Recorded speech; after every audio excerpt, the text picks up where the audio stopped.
எசேக்கியேல் தீர்க்கதரிசன புஸ்தகம் 47:9. சம்பவிப்பது என்னவென்றால் இந்த நதி போகும் இடம் எங்கும் சஞ்சரிக்கும், ஜீவ பிராணிகள் யாவும் பிழைக்கும். இந்த தண்ணீர் அங்கே வந்தபடியினால் வெகு ஏராளமான மச்சங்களும் உண்டாயிருக்கும். இந்த நதி போகும் இடம் எங்கும் உள்ள யாவும் ஆரோக்கியப்பட்டு. ஒரு விசை கூட கைகளை உயர்த்தி ஹalleluya. 2 நாட்களா இன்னொரு செர்மனை ப்ரிப்பேர் பண்ணி நேற்று இரவு 11:30க்கு மேலதான் ஒரு செர்மன் அப்படி கம்ப்ளீட் பண்ணி ஆமேன் போட்டு வச்சுட்டு ஜெபம் பண்ணிட்டு இன்னைக்கு காலையில் எழும்பி ப்ரேயர் பண்ணிட்டு பைபிள் படிக்கும்போது நார்மலாக தான் படிச்சுட்டு இருந்தோம். ஆனால் இதில் ஒரு வார்த்தை, இந்த தண்ணீர் அங்கே வந்தபடியினால் வெகு ஏராளமான மச்சங்கள்னா என்ன, மீன்கள் உண்டாயிருக்கும். இந்த தண்ணீர், இந்த வேர்டு காலையில இருந்து என்ன ரொம்ப டிஸ்டர்ப் பண்ணிட்டு இருக்கு. அப்படியே அந்த வேர்டை ஸ்கிப் பண்ணிட்டு நேற்று உள்ள செர்மனுக்கு தான் உள்ள போய் பார்த்தேன், முடியவே இல்லை. 9:15 வரை போராடிட்டு, அதுக்கப்புறம் ஓடி போய் 9:15 இல்லை. அந்த வேர்டை மைண்ட்லேருந்தே ஆண்டவர் தூக்கிட்டாங்க. அந்த வேர்டு லேப்டாப்பில் இருக்கு, ஆனால் உள்ள இல்லை. ஆனால் இந்த வேர்டை வச்சு இந்த தண்ணீர் அங்கே வந்ததினால் இந்த வார்த்தை என் ஜனங்கள்கிட்ட சொல்லிடு. பரிசுத்த ஆவியானவர் ஃபோர்ஸ் பண்ணி கொண்டே இருந்தார். இந்த தண்ணீர் அங்கே வந்ததினால் இதுவரை உண்டாயிராத பல காரியங்கள் உண்டாகும்படிக்கு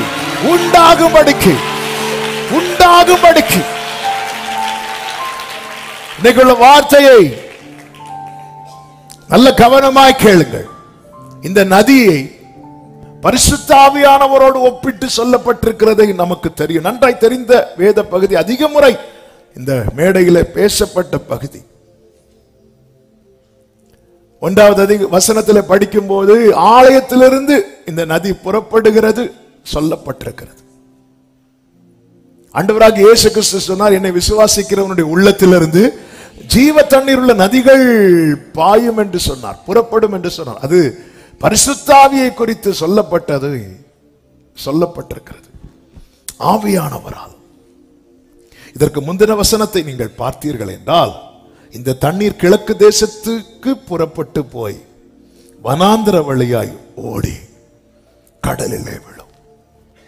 எப்பேற்பட்ட வனாந்திரமானாலும் பரிசுத்த ஆவியானவரால் அதை செழிப்பாக்க முடியும். இந்த நம்புறவங்க சத்தம் ஆமென் சொல்லுங்க பார்க்கலாம்.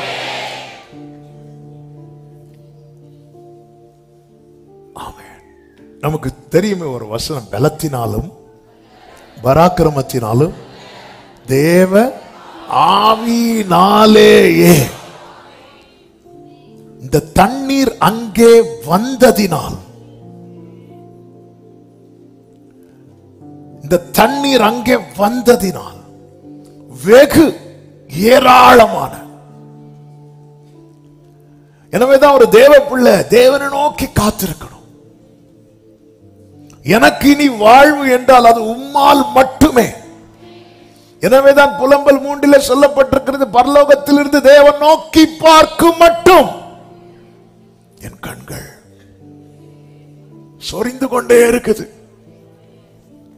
நீங்க பார்க்கும் மட்டும். இந்த தண்ணீர் அங்கே வந்ததினால், ஆண்டவரே நீங்க வந்துட்டீங்கன்னா, ஹல்லேலூயா. ஒரு பாடலை அடிக்கடி பாடும், நீர் வந்தால் சூழ்நிலை, நீர் வந்தால் சூழ்நிலை முடியாததும் சாத்தியமாகுமே.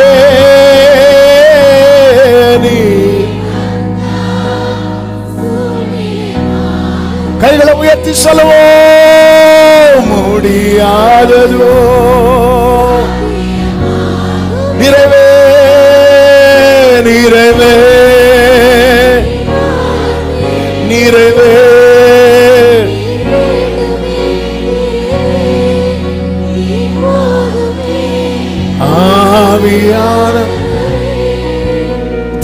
தேவநதி, தேவநதி. ஹல்லேலூயா. இந்த தேவநதி வருகிற இடத்துல என்ன உண்டாகும் தெரியுமா? நமக்கு தெரியும், ஏதேனிலே இருந்து ஒரு நதியை கர்த்தர் பாய பண்ணுகிறார். இந்த நதிக்கு ஒரு பெயர் கொடுக்க வேண்டுமானால் 65வது சங்கீதத்தில் இப்படி சொல்லப்பட்டிருக்கிறது.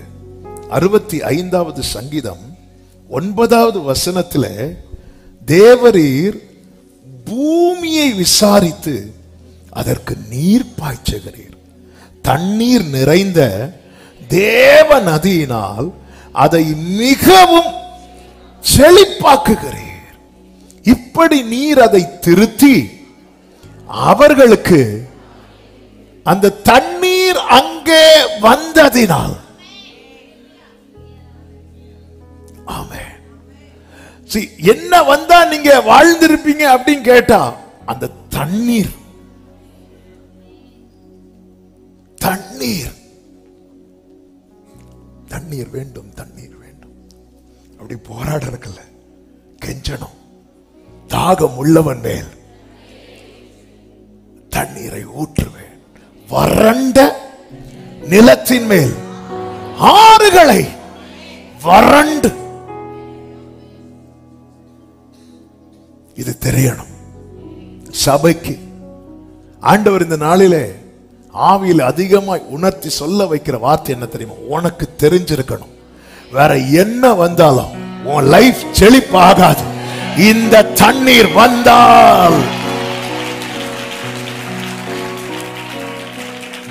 ஆதியாகமம் 2வது அதிகாரத்தில் நீங்க பாத்தீங்கன்னா 10 முதல், தோட்டத்துக்கு தண்ணீர் பாயும்படி ஏதேனில் இருந்து ஒரு நதி ஓடி அங்கே இருந்து பிரிந்து 4 பெரிய ஆறுகளாயிற்று.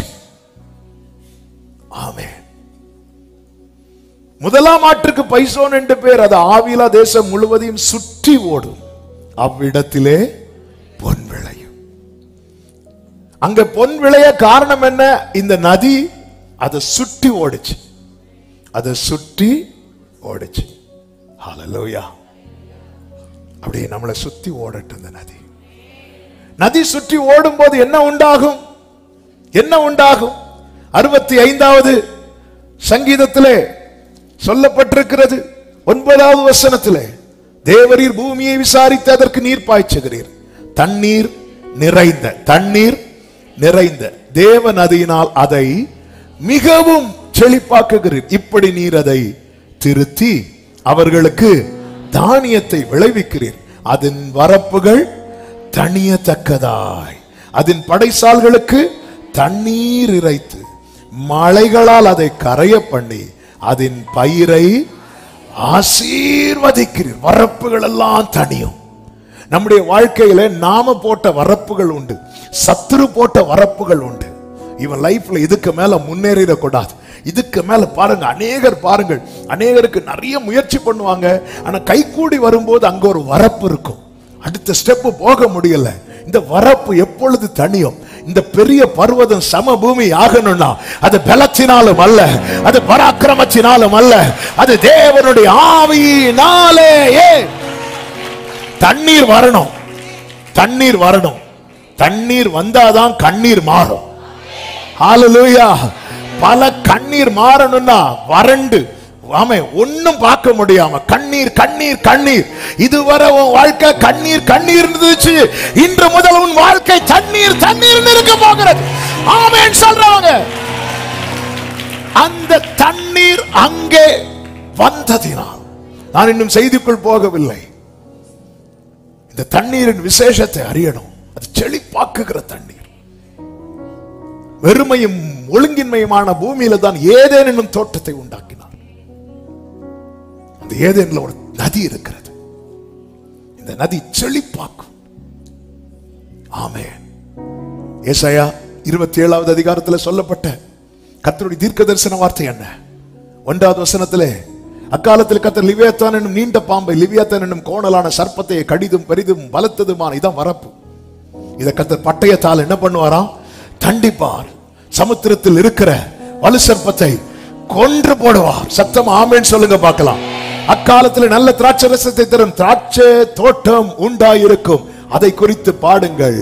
கர்த்தராகிய நான் அதை காப்பாற்றி அடிக்கடி அதற்கு தண்ணீர் பாய்ச்சி ஒருவரும் அதை சேதப்படுத்தாதபடிக்கு அதை இரவும் பகலும். ஆமென். ஆண்டவரே, ஆண்டவர்கிட்ட கேளுங்க, தண்ணீர் வேண்டும். அந்த தேவ நதி,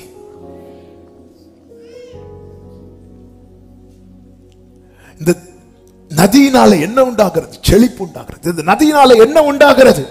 சங்கீதம் 46:4 சொல்லப்பட்டிருக்கிறது, ஒரு நதி உண்டு, அது நீர்க்கால்கள் தேவனுடைய நகரத்தையும் உன்னதமானவர் வாசம் பண்ணும் பரிசுத்த ஸ்தலத்தையும் சந்தோஷிப்பிக்கும். சத்தம் ஆமென் சொல்லுங்க பார்க்கலாம்.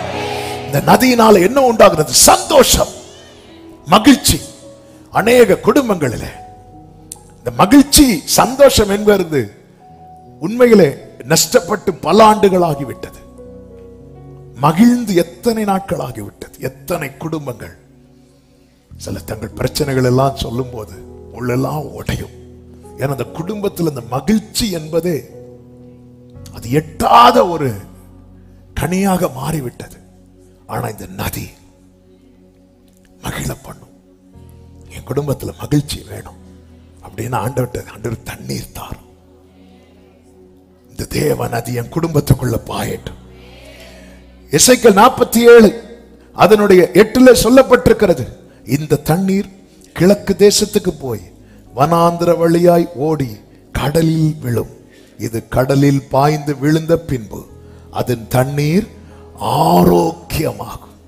அடுத்த வசனம் 9வது வசனம், சம்பவிப்பது என்னவென்றால் இந்த நதி போகும் இடமெங்கும் சஞ்சரிக்கும் ஜீவ பிராணிகள் யாவும் ஆரோக்கியப்பட்டு பிழைக்கும். ஆரோக்கியம் உண்டாகும், செழிப்பு உண்டாகும், ஆமே, சந்தோஷம் உண்டாகும், ஆரோக்கியம் உண்டாகும், தேவ பாதுகாவல் உண்டாகும். தேவ பிள்ளைகள், ஆமே, இது சிம்பிளா சொல்லணும்னா, ஆவியானவரே உங்களால மட்டும்தான் பாயிட முடியும், உங்களால மட்டும்தான் முடியும். ஆமே, கர்த்தருக்கு மகிமை உண்டாவதாக. இந்த நாளில் இந்த தண்ணீர் அங்கே வந்ததினால், இந்த தண்ணீர் அங்கே வர காரணம் என்ன? எசேக்கியேலை கர்த்தருடைய சமூகத்திலே கொண்டு வந்தார். இப்ப நம்ம செய்திக்குள்ள போக போறோம். இந்த தண்ணீர் வரும், தண்ணீர் வரும், தண்ணீர் வரும் சொல்லிட்டு உங்களை அனுப்பி விடுவதற்கல்ல, பரிசுத்த ஆவியானவர் இங்கே கொண்டு வந்து இந்த வார்த்தைகளை பேச வைத்தது. தண்ணீர் வரணும். தண்ணீர் வரணும்னா நீ வரணும். இன்னைக்கு கர்த்தர் தருகிற வார்த்தை இதுதான், சமூகத்தில் நிலைத்திருங்கள், உங்களுக்கான தண்ணீர் உங்களை நோக்கி வரும். ஹல்லேலூயா. போகும் இடமெல்லாம் ஆரோக்கியமே, பாயும் இடமெல்லாம், சேரும் இடமெல்லாம் ஆறுதலே, சேரும், ஆமென், செல்லும் இடமெல்லாம் செழிப்பு தானே, செல்லும் இடமெல்லாம் வாருமையா, வாருமையா போதகரே, வாருமையா, ஆமென், வற்றாத ஜீவ நதியாக வாருமையா, வாருமையா எரும மலரே, லோரே வற்றாத ஜீவ, வற்றாத ஜீவ. ஹல்லேலூயா. ஆமென். சமூகத்தில் நிலைத்திருங்கள். சகரியா 4வது அதிகாரத்தில் கர்த்தர் ஒரு காரியத்தை சகரியாவுக்கு வெளிப்படுத்துகிறார். அதனுடைய 1வது வசனத்தை நீங்கள் பார்க்கும்போது, என்னோட பேசின தூதன் திரும்பி வந்து நித்திரை பண்ணுகிற ஒருவனை எழுப்புவது போல என்னை எழுப்பி. இந்த வார்த்தை படிக்கும் போது ஆண்டவர்கிட்ட ஜெபம் பண்ணிட்டு, என்ன எழுப்புங்கப்பா. ஆமென். எப்படி எழுப்புறாரா? நித்திரை பண்ணுகிற ஒருவனை எழுப்புவது போல. அதன் அர்த்தம் என்ன? அநேக காரியங்களை நாம் கண்டும் காணாமலும் கேட்டும் உணராமல் இருக்கிறோம். நம்முடைய ஸ்பிரிச்சுவல் லைஃப் எப்படி இருக்குன்னா தூங்கி கொண்டிருக்கிறது. அநேக காரியங்களை குறித்து உணர்வில்லாமல் இருக்கிறோம். அநேக காரியங்களை குறித்து அறிவில்லாமல் இருக்கிறோம். அநேக காரியங்களை குறித்து எச்சரிப்பா இருக்க வேண்டிய இடத்துல, ஜாக்கிரதையா இருக்க வேண்டிய இடத்துல அஜாக்கிரதையாகவும் அசதியாகவும் இருக்கிறோம்.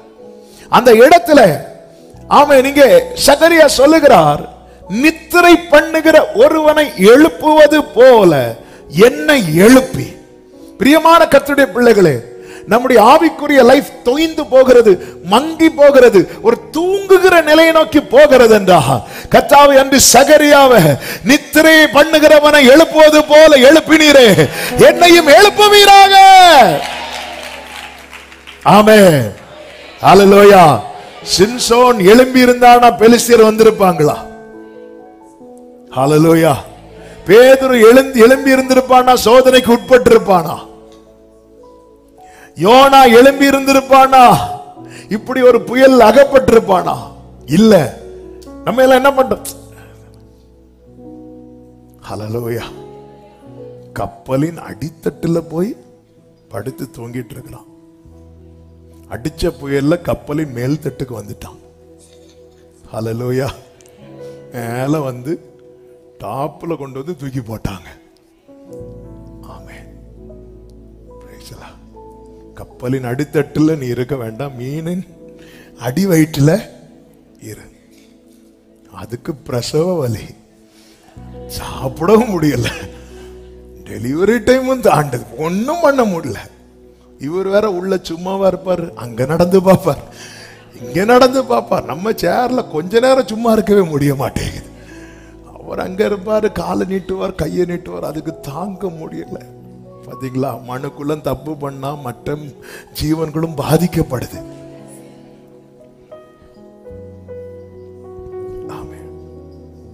எழுப்புங்கப்பா. அதான் தூங்குகிற நீ மரித்தோரை விட்டு. ஆண்டவரே, என்னுடைய ஸ்பிரிச்சுவல் லைஃப் தூங்கிட்டு இருக்கா, என்னை எழுப்புங்க, என்னை எழுப்புங்கப்பா, என்னை எழுப்புங்க ஆண்டவரே. அப்படி எத்தனை பேர் ஜெபம் பண்ண விரும்புறீங்க இந்த பகல் நேரத்துல? என்னை எழுப்புங்கப்பா. எனக்கு ஒரு விழிப்பை தாங்க ஆண்டவரே, எனக்கு ஒரு விழிப்பை தாங்க ஆண்டவரே, எனக்கு ஒரு விழிப்பை தாங்க ஆண்டவரே. ஹல்லேலூயா. ஆமென்.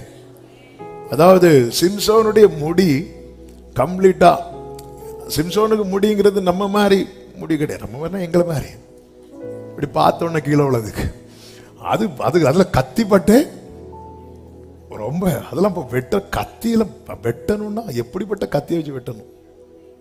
பெரிய வெட்டு கத்தி வச்சு வெட்டினாதான் வெட்ட முடியும். சிலருக்கு முடியல, வெட்டவே முடியாது. அப்போ அவ்வளோ வெட்டுறது வர ஆளு தூங்கிட்டு இருக்காரு. சில நேரத்தில் நம்மளை லைட்டா யாரா டச் பண்ணாலே நம்ம தூக்கம் போயிடும். அவன் எந்த அளவுக்கு நித்திரைக்குள்ளே இருக்கிறான் பாருங்கள். இப்படிதான் அநேகருடைய ஸ்பிரிச்சுவல் லைஃப் இருக்கிறது. திருடன் வந்து அவ்வளவும் திருடி போறது வரைக்கும் தெரியாது, போனதுக்கு அப்புறம் தெரியாது. போனதுக்கு அப்புறம் பெலிஸ்தியர் வந்து விட்டார்கள் என்று சத்தம் வந்ததுக்கு அப்புறம் தான் நான் எல்லாவற்றையும் உதறி போட்டுட்டு போவேன். அவ்வளவுதான், முடிஞ்சு. நமக்கு தெரிய மாட்டேங்குது. ஆண்டவரே, நித்திரை பண்ணுகிற ஒருவனை எழுப்புவது போல என்னை எழுப்பு. இனி என் வாழ்க்கையில நான் ஏமாற்றத்தையும் தோல்வியையும் நஷ்டத்தையும் இழப்பையும் தாமதத்தையும் பார்க்க விரும்பவில்லை அப்பா. நித்திரை பண்ணுகிறவனை எழுப்புவது போல என்னை எழுப்புவீராக. அப்படி எழுப்பி அவன் கண்ணுக்கு முதல்ல என்ன காட்டுறார் தெரியுமா? நீ காண்கிறது என்னவென்று கேட்கிறார். உடனே அவன், இதோ முழுவதும் பொன்னினால் செய்யப்பட்ட குத்து விளக்கை காண்கிறேன். குத்து விளக்கை குத்து விளக்கு, லேம்ப் ஸ்டாண்ட். அது எதற்கு அடையாளமா இருக்கிறது என்றால் தேவ பிரசனம், தேவ சமூகம்,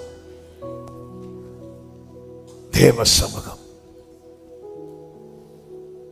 இந்த தேவ சமூகத்திலே இதெல்லாம், இந்த குத்து விளக்கு எதற்கெல்லாம் அடையாளமாய் கொடுக்கப்பட்டிருக்கிறது? ஆமென். 1 பரிசுத்தம், 2 மகிமை, 3 சத்தியம், 4 கர்த்தருடைய வெளிச்சம், 5 நித்திய ஜீவன். இவை உள் அடங்கியதுதான் காட்ஸ் பிரசன்ஸ், தேவ சமூகம். ஹல்லேலூயா. நீங்க போதும் ஏசப்பா, உங்க சமூகம் எத்தனை இன்பமே, உந்தன் சமூகம் உள்ளமும் உடலுமே, உள்ளமோ உமக்காய் உமக்காய். நல்ல கவனமா கேளுங்க. ஆண்டவர் சமூகத்திலே தரித்திருக்கிறவர்கள் தான் பரிசுத்தமாக்கப்படுவார்கள். தேவ சமூகத்திலே தரித்திருக்கிறவர்கள் தான் சத்தியத்தில் நடத்தப்படுவார்கள். தேவ சமூகத்தில் தரித்திருக்கிறவர்கள் தான் கர்த்தருடைய வெளிச்சம் உண்டாகும். தேவ சமூகத்தில் தரித்திருக்கிறவர்கள் தான் மகிமை மேல மகிமை அடைவார்கள். தேவ சமூகத்தில் தரித்திருக்கிறவர்கள் தான் நித்திய ஜீவனை சுதந்தரிப்பார்கள். குத்து விளக்கு வெளிப்படுத்தின விசேஷத்தில் சொல்லும் போது எடுக்க வேண்டாம், அது சபைகளுக்கு ஒத்து சொல்லப்பட்டிருக்கிறது. 7 சபைகள். ஆமென். அதன் மத்தியில யார் இருக்கிறா தெரியுமா? Jesus Christ. அவர் குத்து விளக்குகளின் மத்தியிலே 7 குத்து விளக்கின் மத்தியிலே உலாவிடும் எங்கள். இந்த காட்சியை காண்பித்து சகரியாவை பார்த்து கேட்கிறார், இது என்னவென்று கேட்டார். உடனே அவன் சொல்லுகிறான் 4வது வசனத்திலே, நான் என்னோட பேசின தூதனை நோக்கி, ஆண்டவனை இவைகள் என்னவென்று கேட்டேன். ஆண்டவர் அவனை பார்த்து கேட்கிறார், இது என்னது? இப்ப இவன் கேட்கிறான், இது என்னது ஆண்டவரே? தெரியல. அதனாலதான் விழிப்பை கொடுக்கிறார். நித்திரை பண்ணுகிற ஒருவனை எழுப்புவது போல என்னை ஏன் எழும்ப பண்ணணும் தெரியுமா? எனக்கு நிறைய காரியம் தெரிய மாட்டேங்குது. அவருடைய சமூகத்தின் மேன்மை எனக்கு தெரிய மாட்டேங்குது. ஆண்டவர் சமூகத்தில் தரித்திருப்பதால் உண்டாகிற ஆசீர்வாதம் எனக்கு தெரிய மாட்டேங்குது. எனக்கு தெரிகிறதெல்லாம் என்ன? நமக்கு தெரிகிறதெல்லாம் என்னங்க? துன்மார்க்கருடைய வாழ்க்கையை பார்க்கும்போது எனக்கு அவங்க மேல போராம வந்து, இதுதான் நமக்கு தெரியுது.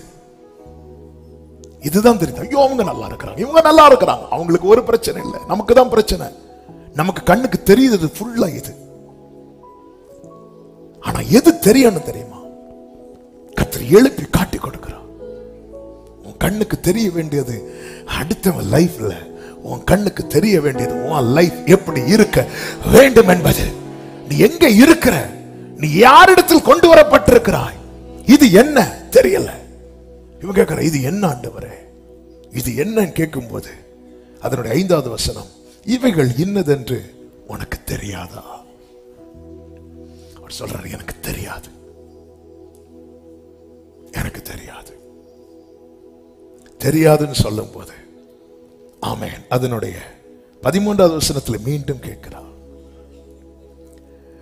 11வது வசனத்தை பாருங்கள். பின்பு நான் அவரை நோக்கி, குத்து விளக்கு வலது புறமாகும், குத்து விளக்கு இடதுபுறமாக இருக்கிற இந்த 2 ஒலிவ மரங்கள் என்னவென்று கேட்டேன். 13வது வசனம், இவைகள் என்னதென்று தெரியாது. முதலாவது குத்து விளக்கு, அது என்னன்னு தெரியல. தேவ சமூகத்தை குறித்த சரியான வெளிப்பாடு நமக்கு இல்லை. அதனாலதான் ஆண்டவர் சமூகத்தில் வரமாட்டேங்கிறோம். 1 hour தரித்திருக்கிறதே நமக்கு கடினமா இருக்கிறது அல்லவா? 2 வாரங்களுக்கு முன்பதாக ஒரு சனிக்கிழமை இரவில் பரிசுத்த ஆவியானவர் பேசினது எத்தனை பேர் அதுக்கு ஞாபகத்தில் இருக்குன்னு தெரியல. ஆண்டவர் பாதத்திலே காத்திருப்பதே நம்ம செய்யற பெரிய ஊழியம். பாதம் ஒன்றே வேண்டும் இந்த பாரில் எனக்கு. ஆமென். குத்து விளக்கு மேன்மை தெரியாதவங்களுக்கு ஒலிவ மரத்தின் மேன்மை தெரியாது. குத்து விளக்கு தேவ பிரசன்னத்துக்கு நிழலா இருக்கிறது. இந்த ஒலிவ மரம் 14வது வசனம், அப்பொழுது அவர், இவைகள் 2ம் சர்வ லோகத்துக்கும் ஆண்டவராய் இருக்கிறவரின் சமூகத்தில் நிற்கிற அபிஷேகம் பெற்றவர்கள் நல்ல கைகளை தட்டி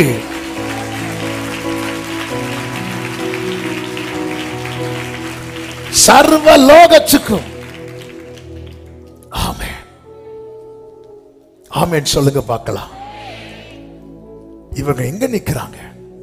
குத்து விளக்கின் வலது புறமாயும் இடது புறமாயும், அதாவது குத்து விளக்கு இவங்க சமூகத்துல தரித்து இருக்கிறார்கள். இனி இதற்குள்ளாக சொல்லப்பட்ட வார்த்தைகள் எல்லாம் பாருங்கள். அதனுடைய 6 முதல் நீங்க பார்த்தீங்கன்னா, பலத்தினாலும் அல்ல, பராக்கிரமத்தினாலும் அல்ல, தேவனுடைய ஆவியினாலேயே. சத்தம் ஆமென் சொல்லுங்க பார்க்கலாம். சமூகத்துல ஒருத்தன் தரித்து நிப்பானா, அவன் வாழ்க்கையில் ஆவியானவர் செய்ய வேண்டியதை கண்டிப்பாக. சமூகத்தில் நிக்கிறவங்க யார் அப்படின்னு பாத்தீங்கன்னா, பிரதான ஆசாரியனாகிய யோசுவா, செருபாபேல். அதனாலதான் செருபாபேலுக்கு சொல்லப்படுகிற வார்த்தை என்ற, அவன் எங்க நிக்கிறான் தெரியுமா? அவன் சமூகத்துல நிக்கிறான். அவன் வாழ்க்கையில தடை எப்படிப்பட்டதா இருக்கிறது தெரியுமா? பெரிய பர்வதமா இருக்கு. ஆவியானவர் அவனுக்கு காய்கிறிய சர்வ லோகத்துக்கு ஆண்டவராய் இருக்கிறவர் சமூகத்துல தரித்திருப்பது சாதாரண காரியம் கிடையாது. அவன் கையில தலைக்கல்லோடு இருக்கிறான், ஒரு நூலோடு இருக்கிறான். மொத்தம் அவன்கிட்ட இருக்கிறது ஒரு கல்லும் ஒரு நூலும், ஒரு கல்லும் ஒரு நூலும். இதை வச்சு சர்ச்சு கட்ட போறாராம். கையில எவ்வளவு வச்சிருக்கீங்க? கையில 2000 வச்சிருக்கிறேன். என்ன பண்ண போறீங்க? பிசினஸ் பண்ண போறேன். எப்படி இருக்கும்? ஆமென் ஹல்லேலூயா. இப்போ அவன் கையில என்ன இருக்குன்னு மேட்டர் இல்ல, அவன் கால் எங்க நிக்குதுன்னு மேட்டர். இவன் எங்க நிக்கிறான்? இவன் அபிஷேகம் பெற்றவன் எங்க நிக்கிறான்? எங்கேயோ அல்ல, சர்வ லோகத்துக்கு ஆண்டவராய் இருக்கிறவர் சமூகத்துல.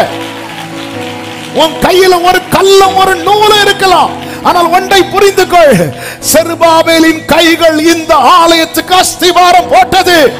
அவன் கைகளே அதை செய்து. ஹல்லேலூயா. ஆத்மமான ஆரம்பத்தின் நாளை யார் அசட்டை படலாம்? கர்த்தருடைய கண்கள் செருபாபேலின் கையில் இருக்கிற தூக்கு நூலை. என்னது அர்த்தம்? அவர் சமூகத்தில் தரித்திருக்கிறவன் கையில இருக்கிற கொஞ்சத்தையோ அப்பா சந்தோஷமாய் பார்க்கிறா. அப்பா சந்தோஷமாய் பார்க்கிறா. அவன் கையில் இருக்கிறத ஒத்த கல்ல சந்தோஷமா பார்க்கிறா. அவன் கையில் இருக்கிறத ஒத்த நூலை சந்தோஷமாய் பார்க்கிறா. ஹல்லேலூயா. அற்பமான பிரியமானவர்கள், இன்னைக்கு நான் சொல்லிக் கொண்டிருப்பது பிரசங்கம் அல்ல, பிரசங்கம் அல்ல. எனக்கே தெரியல அடுத்து என்னென்ன பேச போகிறார் என்று. பரிசுத்த ஆவியானவர் சிலரோடு தீர்க்க தரிசனமாய் இந்த வார்த்தையை பேசியாக வேண்டும் என்று சொல்லிக் கொண்டிருக்கிறார்.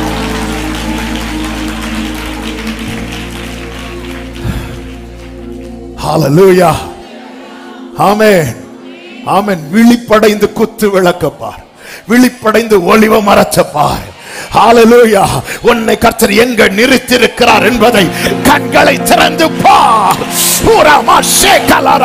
உன்னை கர்த்தர் எங்கே வைத்திருக்கிறார் என்பதை கண்களை திறந்து பார், கண்களை திறந்து பார்.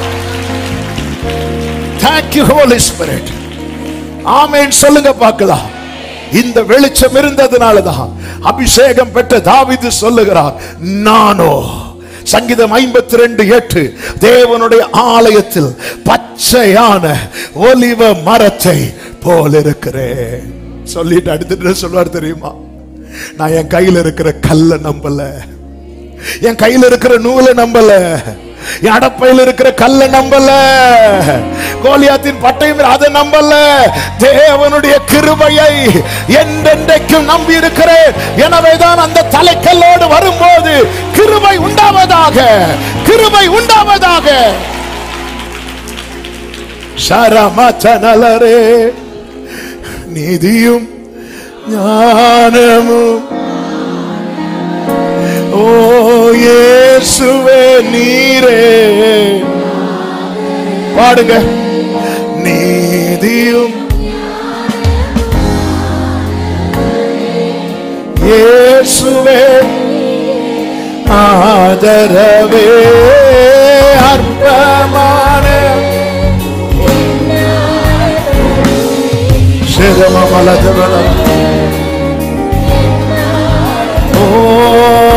அசட்டை பண்ணாதவரே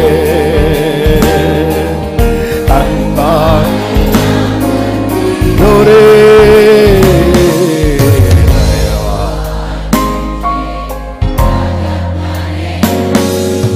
தயவால்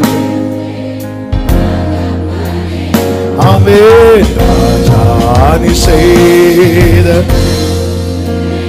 glory மேலானதே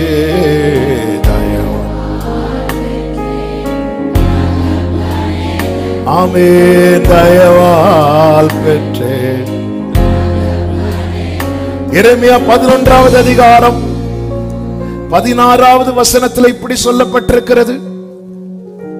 11:16 நல்ல கனி உண்டாயிருக்கிற நேர்த்தியும் பச்சையுமான ஒலிவ மரம் என்னும் பேரை கர்த்தர் உனக்கு இட்டார். ஒலிவ மரம்னால என்ன அடையாளம்? சமூகத்தில் தரித்திருக்கிறவர்.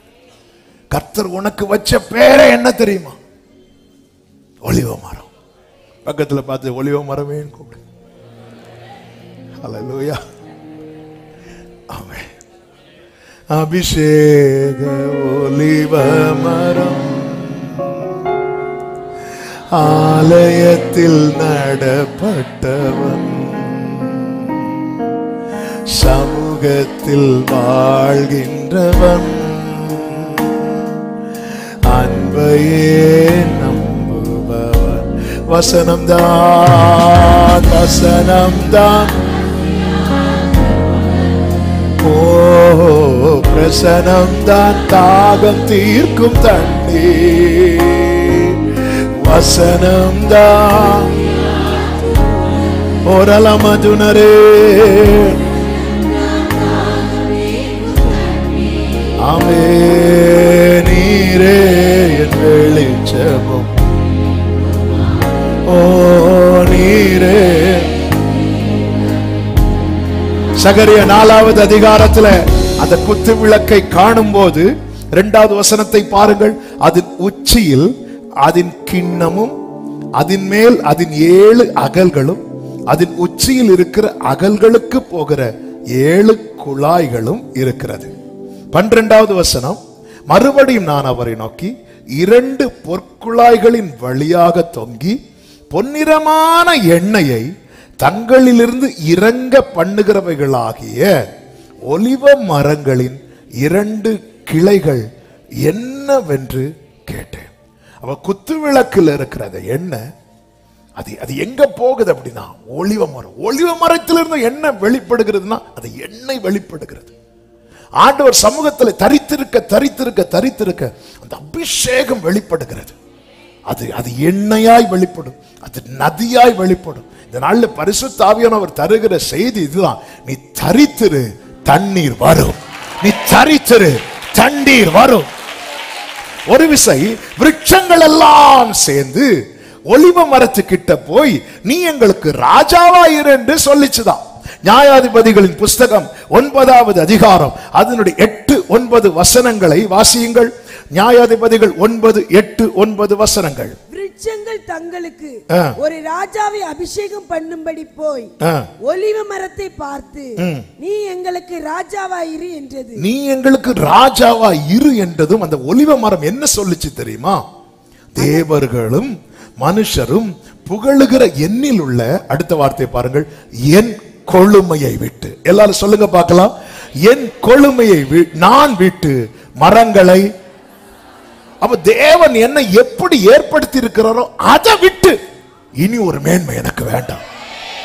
அதை விட்டு என் கொழுமையை நான் விட்டு. என்னை தேவன் இதற்காக தான் ஏற்படுத்தி இருக்கிறார்.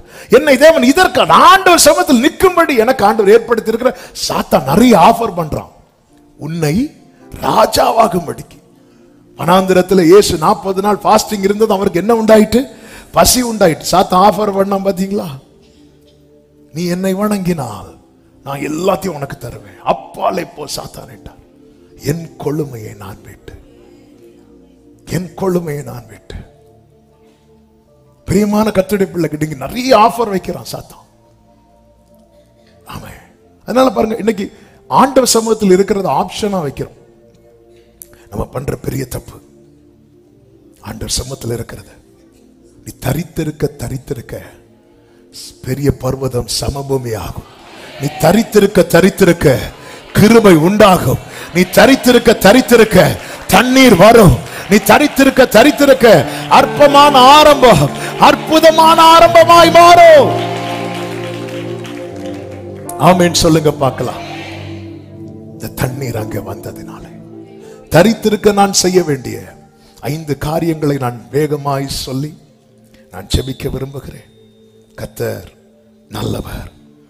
எசேக்கியேல் 47வது அதிகாரத்தை மறுபடியும் எடுத்துக் கொள்ளுங்கள். ஆமென். நன்றாய் தெரிந்த வேத பகுதியானதுனால கொஞ்சம் வேகமாய் சொல்லி ஜெபிக்க விரும்புகிறேன். தரித்திருக்க நாம் செய்ய வேண்டிய 5 காரியங்கள். முதலாவது, அதனுடைய 1வது வசனத்திலே சொல்லப்பட்டிருக்கிறது, அவர் என்னை ஆலயத்தின் வாசலுக்கு திரும்பி வர பண்ணினார். எல்லாரும் சொல்லுங்க, திரும்பி வாருங்கள். கர்த்தரிடத்தில் திரும்பி வாருங்கள். தரித்திருக்க நாம் திரும்பி வர வேண்டியது அவசியம். ஆண்டவர் சமூகத்தை விட்டு தூரம் போன நிலையை ஆண்டவர் சமூகத்தில் முதல்ல நான் ஆண்டவர் சமூகத்தில் தான் இருக்கிறேனா என்பதை நான் பார்க்கணும். திரும்பி வரணும். திரும்பி வாருங்கள். ஆண்டவர் அதை தான் கேட்கிறார். நீ திரும்பி வா. எரேமியா 31வது அதிகாரத்தின் 9வது வசனத்திலே நீங்கள் பார்க்கும்போது, அழுகையோடும் விண்ணப்பங்களோடும் வருவார்கள், அவர்களை வழி நடத்துவேன், அவர்களை தண்ணீருள்ள நதிகள் அண்டைக்கு இடராத செம்மையான வழியிலே நடக்க பண்ணுவேன். வருவார்கள், அழுகையோடு வருவார்கள். அப்படி வரவங்களை நான் எங்க கொண்டு போய் நடத்துவேன் தெரியுமா? தண்ணீருள்ள நதிகள் அண்டைக்கு இடராத. எந்த பகுதியை விட்டு திரும்பணும்? திரும்பி வரணும். புரியும்படி சொல்லுகிறேன். பெத்லகேமிலே பஞ்சம் உண்டானது. நகோமி பெத்லகேமை விட்டு எங்க போயிட்டாங்க தெரியுமா? மோவாபுக்கு போயிட்டாங்க. பெத்லகேமிலே தரித்திருக்கிறவர்கள் உண்டு. தேவ சமூகத்தில் தரித்திருக்கும் போது சில நேரத்தில் ஒண்ணுமே இருக்காது. 40 நாள் ஃபாஸ்டிங் இருந்த இயேசுவுக்கு பசி உண்டான போது அப்பம் ஒன்றும் இல்லையே. தேவ சமூகத்தில் 40 நாள் மோசே இரவும் பகலும் எப்படி இருந்தாரோ? புசியாமலும். அப்ப அங்க என்ன கர்த்தர் கொடுக்கல? சாப்பாடும் கொடுக்கல. சில நேரத்தில் பிரசனத்துல தரித்து இருக்கிறது இப்படிதான் இருக்கும், ஒண்ணு இருக்காது. அப்படி ஒண்ணு இல்லாததுதான் என்னாச்சு அப்படின்னா, நகோமி எங்க போயிட்டாங்க? மோவாபுக்கு போயிட்டாங்க. நகோமிக்கு வாயெடுத்த ஆண்டரை பத்தி பேசுறம்மா. மருமக்கள்கிட்ட யாரை பத்தி தான் சொல்றாங்க? ஆண்டரை பத்தி தான் சொல்றாங்க. ஆனாலும் இந்த தரித்திருக்க கூடாம போயிட்டாங்க. ஆமே, பஞ்சகாலம். ஆனா மற்ற ஜனங்கள்லாம் தரித்திருக்கிறார்கள். நமக்கு பெத்லகேமிலே நகோமியை தவிர வேற யார தெரியும்? சிலர் எங்களுக்கு ஒருத்தரையும் தெரியாது. கரெக்ட். என்ன வாஸ்? போவாச தெரியும். போவாசும் மோவாவுக்கு போனாரா? இல்ல, அவரும் தரித்திருக்கிறார். ஏன்னா அவருக்கு தெரியும், நான் இருக்கிறது அவர் சமூகமானால் கர்த்தர் என்னை சந்திப்பார். ஹல்லேலூயா. ரூத் 1வது அதிகாரம் அதனுடைய 6வது வசனத்திலே பாருங்கள். கர்த்தர் தம்முடைய ஜனங்களை சந்தித்து அவர்களுக்கு ஆகாரம் அருளினார் என்று அவள் மோவாப் தேசத்திலே கேள்விப்பட்டு தன் மருமக்களோடு கூட மோவாப் தேசத்திலிருந்து திரும்பி வரும்படி எழுந்து. இப்படி திரும்பி வா. மோவாப் தேசத்துல இந்த அம்மா மோவாப் தெய்வத்தை வணங்கல. யாரதான் வணங்கிட்டு இருக்கிறாங்க? கர்த்தரை தான் வணங்குறாங்க. ஆனா எங்க போயிட்டாங்கன்னா சமூகத்தை விட்டு போயிட்டாங்க. இந்த அம்மா கேட்டிருப்பாங்கல்ல. ஏன்னா அதாவது ரூத் உம்முடைய தேவன் தான் என் தேவன் என்று சொல்ற அளவுக்கு ரூத்துக்குள்ள ஆண்டவரை பத்தி ஃபீட் பண்ணி இருக்கிறாங்க நகோமி. அப்போ ஆண்டவர் மேல நல்ல நம்பிக்கை உள்ளவங்க, ஜெபிக்கிற எல்லாம் ரைட்டு தான். நினைக்கிறேன் எப்படி ஜோம் பண்ணி இருப்பாங்க? ஆண்டவரே மோவாபுக்கு போறேன், என்னை காத்துக்கொள்ளும். மோவாபுக்கு போறேன், காத்துக்கொள்ள. ஆண்டவர் மோவாபுக்கு போனே சொல்லல. நம்ம கொஞ்சம் அடம்பிடிச்சிட்டோன்னு வைங்களேன், விட்டுருவாரு. அப்ப நமக்கு வாசல் ஓப்பன் ஆனது மாதிரி இருக்கும். ஓப்பன் ஆனது நம்ம என்ன தெரியுமா செய்வோம்? கர்த்தர் எனக்கு வாசலை திறந்த அவர் சாட்சி கூட்டாரோ வைப்போம், விருந்தே வைப்போம். ஆனா போய் அடி மேல அடி வாங்கினதுக்கு அப்புறம் தான் இந்த அம்மாவுக்கு அதான் புரியல. அதனால தான் திரும்பி வரும்போது என்ன சொன்னாங்க தெரியுமா? சர்வ வல்லவர் எனக்கு கர்சப்பை கட்டளையிட்டார். நான் ஆண்டவரை நம்பி தான் போனேன். நம்பி போலப்பா, பம்புல போனேன். நீ ஆமா நான் போறேன் ஆண்டவர், நான் போறேன்ப்பா, எனக்கு காத்துக்கொள்ளும் காத்துக்கொள்ளும் காத்துக்கொள்ளும். நேரா போயாச்சு. அங்க போய் அங்க லைஃப் எல்லாம் வேதம் சொல்லுகிறது. அதுக்கு 5வது வசனத்துல அவள் தனித்தவளானாள். தனித்தவளானாள். அதாவது ஒரு அடி விழுந்ததுமே அவ திரும்பி இருக்கணும். புருஷன் இறந்தாச்சு, 2 பிள்ளைங்க இல்ல. ஆனா இதே நேரத்துல பெத்லகேம்ல பாருங்க, இன்னும் ஒண்ணும் நடக்கல, ஒண்ணும் கிடைக்கல. ஆனாலும் தரித்திருக்கிறான் போவாஸ். தரித்திருக்க என்ன செய்யணும் அப்படின்னா, நீ திரும்பி வா. கர்த்தர் சந்தித்தார் என்று கேள்விப்பட்டு திரும்பி வருவதல்ல, கர்த்தர் சந்திப்பார் என்று நம்பிக்கையோட. இளைய குமாரனுக்கு தகப்பன் வஸ்திரத்தை, மோதிரத்தை, பாதரட்சியை கொடுத்து விட்டு அவனை அழைத்து கொண்டு வரவில்லை. அவன் திரும்பி வந்த போது ஆயத்தமாக்கப்பட்ட அத்தனையும் அவனுக்கு கொடுக்கிறார். நீ திரும்பி வா. அப்படி திரும்பி வா அழுகையோடு. நகோமி அழுகையோடு தான் பெத்லகேமுக்குள்ள என்றானாங்க. என்ன யாரும் நகோமின்னு சொல்லிராதீங்க, என்ன மாறான்னு சொல்லுங்க. ஆனா அவளுக்கே தெரியல. அவ திரும்பி வந்தது எங்க தெரியுமா? அப்பா சமூகத்துல. அப்படி வந்ததுனால அந்த கூடாரத்தில் இருந்துதான் பின் நாட்களிலே தாவீது வந்தான். அந்த தலைமுறையில தான் தாவீதின் குமாரனாய் இயேசு வந்தான். எனவே நீங்கள் திரும்பி வாருங்கள். எரேமியா 31வது அதிகாரத்தில் என்ன சொல்லப்பட்டிருக்கிறது? அழுகையோடும் விண்ணப்பத்தோடும் வருவார்கள். 12வது வசனம், அவர்கள் வந்து சீயோனின் உச்சி, சீயோன் அவருடைய சமூகம், அந்த உச்சியிலே கம்பீரித்து கர்த்தர் அருளும் கோதுமை, திராட்சரசம், எண்ணெய், ஆட்டுக்குட்டிகள், கன்றுக்குட்டிகள் என்பவைகளாகிய இந்த நன்மைகளுக்காக ஓடி வருவார்கள். அவர்களுடைய ஆத்துமா நீர் பாய்ச்சலான, அது நத்தன நீ வா, நான் தண்ணீரை தாரேங்கிறார். அவர்கள் இனி தொய்ந்து போவதில்லை. அப்பொழுது கன்னிகைகளும் வாலிபர்களும் முதியோரும் கூட ஆனந்த களிப்பாய் மகிழுவார்கள். நான் அவர்கள் துக்கத்தை சந்தோஷமாய் மாற்றி அவர்களை தேற்றி அவர்கள் சஞ்சலம் நீங்க அவர்களை சந்தோஷப்படுத்துவேன். ஆசாரியர்களின் ஆத்துமாவை கொழுமையானவைகளால் பூரிப்பாக்குவேன். என் ஜனங்கள் நான் அளிக்கும் திருப்தி. கைகளை உயர்த்தி சத்தமா ஆமென் சொல்லுங்க பார்க்கலாம். திரும்புங்கள். ஆண்டவரே, நாங்க மோவாபில் இருந்தாலும் உங்களை தான் நினைச்சிட்டு இருக்கிறோம். நீ நினைச்சிட்டே திரும்பு. இளையகுமாரன் பன்றி கூட்டத்தின் நடுவில் இருந்து தகப்பனையும் தகப்பன் வீட்டையும் நினைத்தானாம். நினைச்சிட்டு விடல. அவன் எழுந்தான், தகப்பனிடம் திரும்பினான், என்னை ஆலயத்துக்கு திரும்பி வர பண்ணினார். 2வதாக கர்த்தருடைய நடத்துதலுக்காக காத்திருங்கள். எசேக்கியேல் 47:2 வாசியுங்கள். அவர் என்னை வடக்கு வாசல் வழியாய் புறப்பட பண்ணி, அவர் என்னை புறப்பட பண்ணினார். கர்த்தருடைய நடத்துதலுக்காக காத்திருங்கள். மோசேயை கொண்டு ஆசரிப்பு கூடாரத்தை கட்ட வைத்தார். யாத்திராகமம் 40வது அதிகாரம் 36 முதல் நீங்கள் பார்க்கும்போது, வாசஸ்தலத்திலிருந்து மேகம் மேலே எழும்பும் போது இஸ்ரவேல் புத்திரர் பிரயாணம் பண்ண புறப்படுவார்கள். மேகம் எழும்பாதிருந்தால் அது எழும்பும் நாள் வரைக்கும் பிரயாணம் பண்ணாதிருப்பார்கள். மேகம் எழும்பும் போது பிரயாணம் பண்ண புறப்படுவார்கள். மேகம் எழும்பாதிருந்தால் அது எழும்பும் நாள் வரைக்கும். தேவ நடத்துதல் ரொம்ப முக்கியம். ஏற்கனவே 2 வாரத்துக்கு முன்பதாக ஞாயிற்றுக்கிழமை ஆராதனையில 2-3 வாரங்களுக்கு முன்பதாக இந்த வார்த்தை சொல்லப்பட்டது. ஒரு விசை கூட சொல்லுகிறேன். என்னாகும் 14வது அதிகாரத்துல தேவனுடைய கோபம் இஸ்ரவேலர் மேல் மூலம். ஒன்னு ஆண்டவர் சமூகத்தில் இரக்கத்துக்காய் காத்திருப்பதுக்கு பதிலாக இந்த இஸ்ரவேலர்கள் என்ன பண்ணுவாங்க அப்படின்னா, 40வது வசனத்துல இருந்து பார்த்தீங்கன்னா, அதிகாலமே அவங்க எழுந்து நாங்கள் பாவம் செய்தோன்னு அறிக்கையிடுறாங்க. அடுத்து கர்த்தர் வாக்குத்தத்தம் பண்ணின இடத்துக்கு நாங்கள் போவோம் என்று சொல்லி, அப்ப அவங்கள்ட்ட என்ன இருக்கு? வாக்குத்தத்தம் இருக்கு. ஆனா ஆண்டவர் இப்போ போகல. போவோம் என்று சொல்லி அவர்கள் மலை உச்சியிலே ஏற துணிந்தார்கள். மோசே சொல்றாரு, நீங்கள் உங்கள் சத்துருக்கு முன்பாக முறிய அடிக்கப்படாதபடிக்கு ஏறி போகாதிருங்கள், கர்த்தர் உங்கள் நடுவில் இரார். 44. ஆனாலும் அவர்கள் துணிந்தார்கள், கர்த்தருடைய உடன்படிக்கையின் பெட்டியும் மோசையும் பாளையத்தை விட்டு போகவில்லை. அப்பொழுது அமலேக்கியரும் கானானும் மலை உச்சியில் இருந்து இறங்கி வந்து அவர்களை முறிய அடித்து அவர்களை துரத்தினார்கள். இப்ப இவங்க கையில என்ன இருக்குன்னா வாக்குத்தத்தம் இருக்கு, ஆனா கூட யார் இல்லைன்னா கர்த்தர்ல. அதனாலதான் கர்த்தருடைய நடத்துதல் ரொம்ப முக்கியம். வாக்குத்தத்தம் இருக்குன்னு சொல்லி துணிஞ்சிராதீங்க, நடத்துதலுக்காய் காத்திருங்கள்.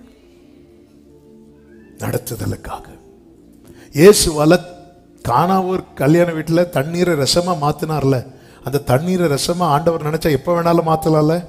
ஆனாலும் என் வேலை வரவில்லை என்று வெயிட் பண்ணாரு பாத்தீங்களா?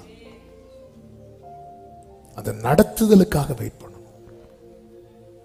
யாக்கோபு, அதான் நாம் கொஞ்சம் முன்னாடி கேட்டோமே, யோசேப்பு உயிரோடு இருக்கிறான் செய்தி கேட்டதும் போதும், என் கண்ணு மூடுறதுக்கு முன்னாடி நான் பார்ப்பேன்னு சொல்லிட்டு உடனே வண்டியில ஏறி உட்காரல. வேதம் சொல்லுகிறது, ஆதியாகமம் 46:1 முதல், யாக்கோபு பெயர்செபாவுக்கு போனான். பெயர்செபா எதுக்கு போனான்? அவங்க அப்பா ஆராதித்த இடம், அவங்க தாத்தா ஆராதித்த இடம், கர்த்தருக்கு ஆராதனை செலுத்துகிற இடம். ஆண்டவர் சமூகத்துல போய் வெயிட் பண்ற எதுக்கு தெரியுமா? தேவ நடத்துதலுக்காக. அந்த ராத்திரியிலே கர்த்தர் யாக்கோபோடு பேசுகிறார்.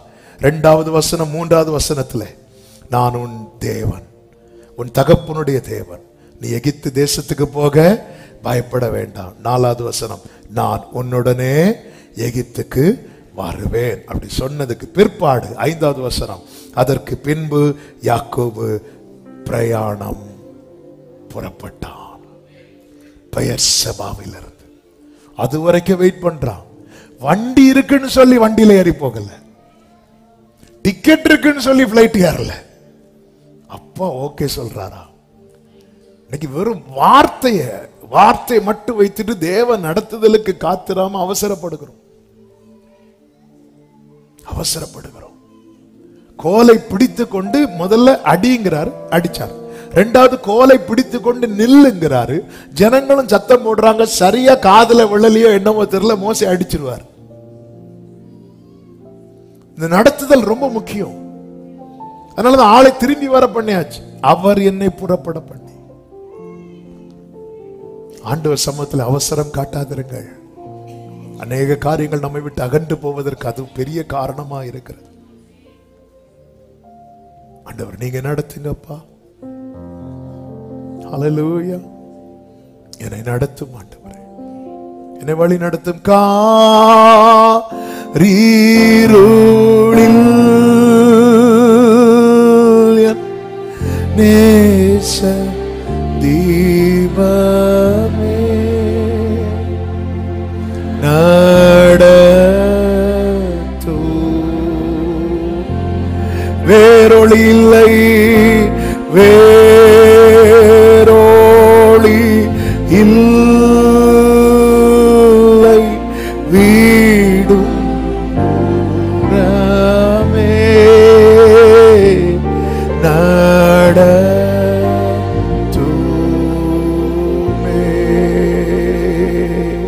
நீர் தாங்கி தூர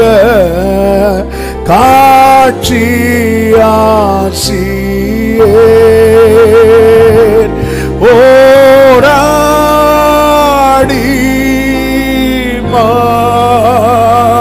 மாட்டும் என் முன் காட்டும். ஒரே ஒரு அடியா முன்னாடி காட்டுங்கப்பா. நான் பெருசால எனக்கு அடுத்த ஸ்டெப் நான் எங்க எடுத்து வைக்கணும்? என்ன அருமையா எழுதி இருக்கிறாங்க இந்த காரியம். உங்களுடைய வசனம் ஒரு அடி, நான் அடுத்து எங்க எடுத்து கால வைக்கணும்? வெயிட் பண்றாங்க.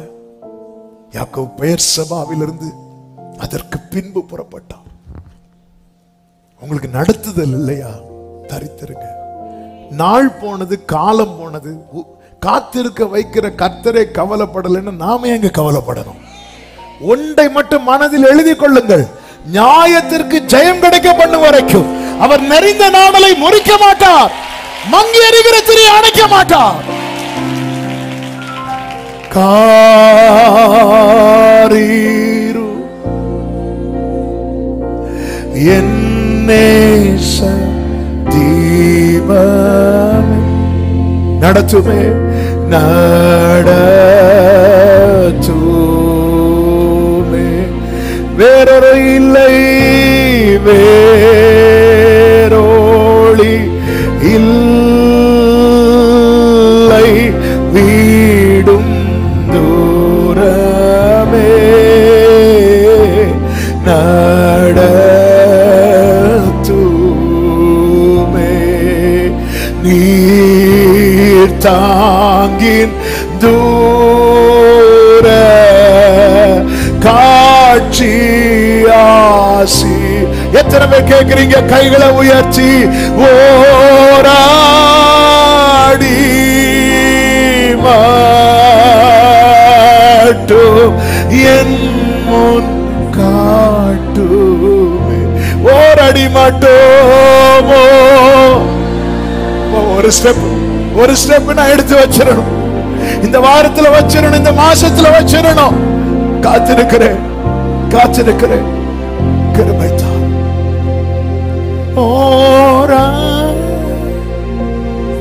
அதாவது இந்த பாடல், பழைய பாடல் வீட்டுல போய் ஜெபமா பாடுங்க.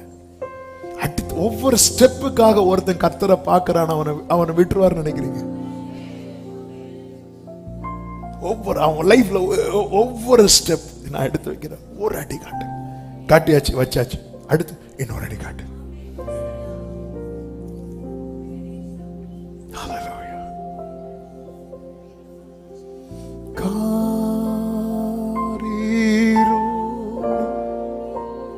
என் இருதயம் இந்த வார்த்தையை ஜெபமாய் சொல்லிக்கொண்டே இருக்கிறது. ஒரு அடி காட்டுங்க. அடுத்த ஸ்டெப் எங்க எடுத்து வைக்கணும்? நீர் தாங்கி தூர காட்சி. விரும்புறவங்க மட்டும் கைகளை உயர்த்தி ஓரடி மட்டும், ஓரடி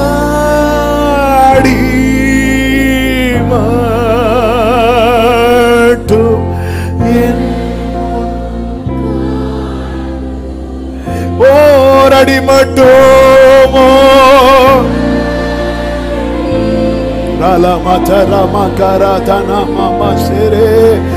என் முன்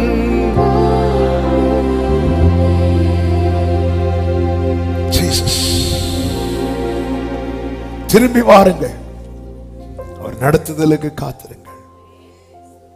மூன்றாவது, அவரை அளக்க விடுங்கள். அதை இப்படி சொல்ல விரும்புகிறேன், அவர் கரம் ஓங்கி இருக்கட்டும். மூன்றாவது வசனம், அந்த புருஷன் தமது கையில் நூலை பிடித்துக் கொண்டு.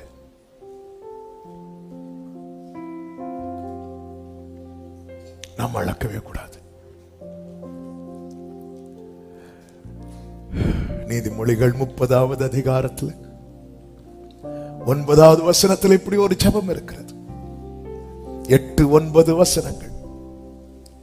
மாயையும் பொய் வசனிப்பையும் எனக்கு தூரப்படுத்தும். தரித்திரத்தையும் ஐஸ்வர்யத்தையும் எனக்கு கொடாது. நான் பரிபூரணம் அடைகிறதுனால் மறுதலித்து கர்த்தர் யார் என்று சொல்லாதபடிக்கு, தரித்திரப்படுகிறதுனால் திருடி என் தேவனுடைய நாமத்தை வீணிலே வழங்காதபடிக்கு என் படியை எனக்கு அளந்து என்னை போஷித்தார். நீங்க அளங்க. கர்த்தர் முதல்ல அளக்கும் போது அது கணுக்கால் அளவுதான். அவர் அளக்க கூடுது. சில நேரத்தில் ஆண்டவர் அப்படிதான். நீச்சல் ஆழ வேண்டும் வேண்டும்ங்கிறோம், ஆனா முதல்ல இப்படிதான் அளக்கிறார். ஈசாக்கு வர வர வர வர அப்படிதான். நம்ம அவசரப்பட்டு அந்த நூலை நாம வாங்கிடக்கூடாது. நூல் அத்துரும். நாம நூலை வச்சிட்டு இருக்கிறோம். ஆண்டவரை என்னை இப்படி ஆசீர்வதி, அமுக்கி குலுக்கி உன்னை குலுக்குறவா, என்னை இப்படி ஆசீர்வதியும், என்ன அப்படி. நீங்க அளக்காண்டு அந்த தூதன் அளந்ததும் எசேக்கியேல் போய் தூதனை பார்த்து இவ்வளவு தானா கேட்கல. 1000 முழம் அளந்ததும் எத்தனை அளவா? அளக்கதை பார்த்தா பெருசா இருக்கு. எத்தனை முழம்? 1000 முழம். சொல்லும் போதே நீங்கள் இப்பொழுது இருக்கிறதை பார்க்கலாம் சொல்லும் போதே அப்படி இருக்கு. ஆனா கிடைக்கிறது ஒரு படி மண்ணா, நாளைக்கு இல்ல. அதாவது வீட்டை திறந்து பார்த்தா அந்த அவங்க இருந்த பட்டணம் வனாந்திரம் ஃபுல்லா எதால நிரம்பி இருக்கு? மண்ணால. வீட்டுக்கு எடுத்துட்டு வந்து பார்த்தா கொஞ்சம். முறுமுறுக்காதீங்க, கொஸ்டின் பண்ணாதீங்க. இதெல்லாம் உங்களை எதுக்கு நேரா நடத்தும் தெரியுமா? அப்ப தாழ்ச்சி இல்லாத கானானுக்கு நேரா.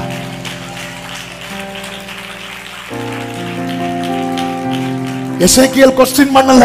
கொஸ்டின் பண்ணிராதீங்க. அப்பா அவர் அளக்கட்டும். நூல் என் கையில ஒரு நூல், அவர் கையில ஒரு நோனா. அவர் அளக்கிறார். 1000 பின்னாடி போறார். அடுத்த 1000 முழம் அளக்கிறார்.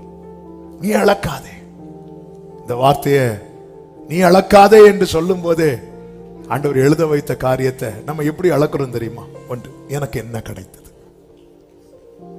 நம்ம அளக்கிறது எனக்கு என்ன தருவீர், எனக்கு இப்படி செய்தது என்ன. துன்மார்க்கர் நன்றாய் இருக்கிறார்களே, நம்ம அளக்கிறோம். ஆண்டவர் என்றென்றைக்கு மறந்தாரோ, வாக்குத்தத்தங்கள்லாம் அற்று போயிட்டோ, நம்ம அளக்கிறது. அளக்காதீங்க. மனுபுத்திரனே, இந்த எலும்புகள் உயிரடைமா? எசேக்கியேல் அளந்திருந்தானா சொல்லி இருப்பான். ஒண்ணு ஆமான்னு சொல்லி இருப்பான். இல்ல இல்ல, நீங்க அளங்க, அது உங்களுக்கு தான் தெரியும். அவர் கையில, நம்ம குடும்பத்துல நூல் அவர் கையில இருந்தா, நூல் அவர் கையில இருந்தா நம்ம தனியா நிக்க விடவே மாட்டா. அவரு கூடவே நிற்பார்.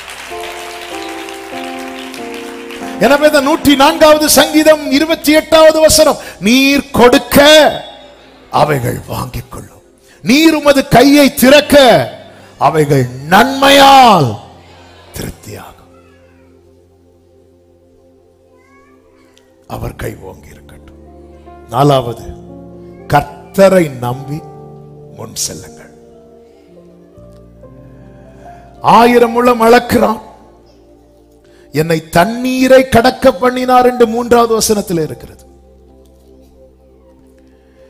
பின்னும் 1000 முழம் அளந்து என்னை தண்ணீரை கடக்க பண்ணினார் என்று 4வது வசனத்தில் இருக்கிறது. அங்கே தண்ணீர் இடுப்பளவா இருந்தது. தண்ணீர்ல இறங்குறார். கடக்க பண்ணினார்னா அதுக்குள்ள இறங்குறார். தண்ணீர்ல யாரை நம்பி இறங்குறார் பாத்தீங்களா? நடத்துகிறவரை நம்பி. ஆண்டவர் ஆண்டவருடைய நடத்துதல் வந்ததுக்கு அப்புறம் நீங்க அவரை மட்டும்தான் நம்பணும். உலகம் சொல்லும், முங்கிட்டு இருக்கேன்னு சொல்லும். இல்ல, கர்த்தர் நடத்துகிறார். தண்ணீரில் அமிழ்த்தினார் என்றல்ல, தண்ணீரை கடக்க பண்ணினார். நீ தண்ணீரை கடக்கும் போது நான் உன்னோடு இருப்பேன். கர்த்தரை நம்பி மேய்ப்பன் ஆடுகளை வெளியே விட்ட பின்பு அவைகளுக்கு முன்பாக செல்லுகிறான். இந்த மேக ஸ்தம்பம் நமக்கு முன்னாக போகும்போது என்ன வனாந்திரத்துல நடத்துகிறாரு, என்ன மாறா கிட்ட கொண்டு வராரு, என்ன சூர் வனாந்திரத்துல சுத்தம் பண்றாரு. இப்படி எல்லாம் பார்க்க கூடாது. அவரை பார்த்துட்டு அளந்துட்டு போயிட்டே இருக்கும். இதுல இன்னொரு ஆச்சரியமான காரியம் என்னன்னா, இக்கரையிலும் அக்கறையிலும் ஏதாவது இருக்குதான்னு இந்த எசேக்கியேல் கண்ணை திருப்பி பார்க்கவே இல்லை. அவர் பார்த்தது மொத்தம் 3 காரியம்தான். 1 தூதனை, 2 தூதன் கையில் இருக்கிற நூலை, 3வது தண்ணீரை. இதை விட்டு போக்கஸை மாத்தாதீங்க. விருட்சங்கள் உண்டாக்கப்பட்ட பிறகு அவரே கூப்பிட்டு காட்டி தருவார். மனுபுத்திரனே, இவைகளை கண்டாயா என்று ஆமென் சொல்லுங்க பார்க்கலாம். நீ நம்பி கால் எடுத்து வை. நன்றாய் புரிந்து கொள்ளுங்கள், கர்த்தரால் நடத்தப்படுகிறவர்கள் வாழ்க்கையிலே தேவன் உயர பண்ணுகிற தண்ணீரால பாதிப்பு உண்டாகாது. ஆமென். கர்த்தர் பிடியில் இருக்கிறவன் வாழ்க்கையில தண்ணீரின் அளவு அதிகரிக்கிறது என்றால் அது அவனை அமிழ பண்ணுவதற்கல்ல, அது அவனை உயர பண்ணுவதற்கு. ஜலப்பிரளயம் வந்ததல்லவா, ஜனங்கள் எல்லாரும் அழிந்தார்கள் அல்லவா. நோவா எங்கே இருக்கிறான்? கர்த்தருடைய பிடியில் இருக்கிறான். ஆதியாகமம் 7வது அதிகாரம் அதனுடைய 17-18 வசனங்களிலே பார்க்கும்போது, ஜலப்பிரளயம் 40 நாள் பூமியின் மேல் உண்டான போது ஜலம் பெருகி பேழையை கிளம்ப பண்ணிட்டு அது பூமிக்கு மேல் மிதந்தது. ஜலம் எப்படி மாறுச்சு? அடுத்த வசனம், பெருவெள்ளமாகி பூமியின் மேல் மிகவும் பெருகிற்று. அடுத்த வார்த்தை என்ன சொல்லப்பட்டிருக்கிறது? பேழையானது ஜலத்துக்குள் அல்ல, ஜலத்தின் மேல் மிதந்து கொண்டிருந்தது. இது 1 பேதுரு 3வது அதிகாரம் 20வது வசனத்திலே சொல்லப்பட்டிருக்கிறது.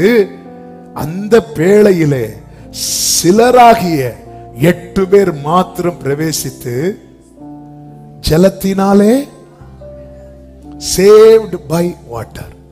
மற்றவங்க எல்லாம் என்ன சொல்லுவாங்க தெரியுமா? இந்த தண்ணீரால நாங்க அழிஞ்சோன்னு. ஆனா அவர் பிடியில் இருக்கிறவங்க என்ன சொல்லுவாங்க தெரியுமா? இந்த தண்ணீரால நாங்க காக்கப்பட்டோம், இந்த அக்கினியினால நாங்க காக்கப்பட்டோம். அக்கினியில் நடந்து வந்தோம், ஆனால் சேதம். சாத்ராக், மேஷாக், ஆபேத்நேகோ எதனால உயர்த்தப்பட்டாங்க? அந்த அக்கினிக்கு பிறகுதானே. நான் யார் பிடியில் இருக்கிறேன்? அப்பா சொல்லிதான் இந்த கால் எடுத்து வைக்கிறேன். தண்ணீர் அளவு கூட தான் செய்யும். ஆனா எனக்கு ஒன்று தெரியும், என் வாழ்க்கை படகு அதற்குள்ளல்ல, அதற்கு மேலதான் இருக்கும். ஆமென் சொல்லுங்க பார்க்கலாம். நேரம் போகிறதுனால 5வது ஒரு வார்த்தையை சொல்லி ஜெபிக்கிறேன். ஆண்டவர் சமூகத்தில் இருக்க 5வது ஒரு முக்கியமான காரியம், நீ போதும் என்று அவரிடம் சொல்லாதே. என்ன போதும் தெரியுமா? எனக்கு இந்த வாழ்க்கை போதும், இப்படி மட்டும். அதாவது கடக்க முடியாததா இருந்துச்சு. 47:5 அங்கே நான் கடக்க கூடாத நதியா இருந்தது. என்னால இதை ஃபேஸ் பண்ண முடியாது, கடக்க முடியாதுன்னு வரும்போது நம்ம எல்லாருமே சொல்லுகிற வார்த்தை என்ன தெரியுமா? போதும்.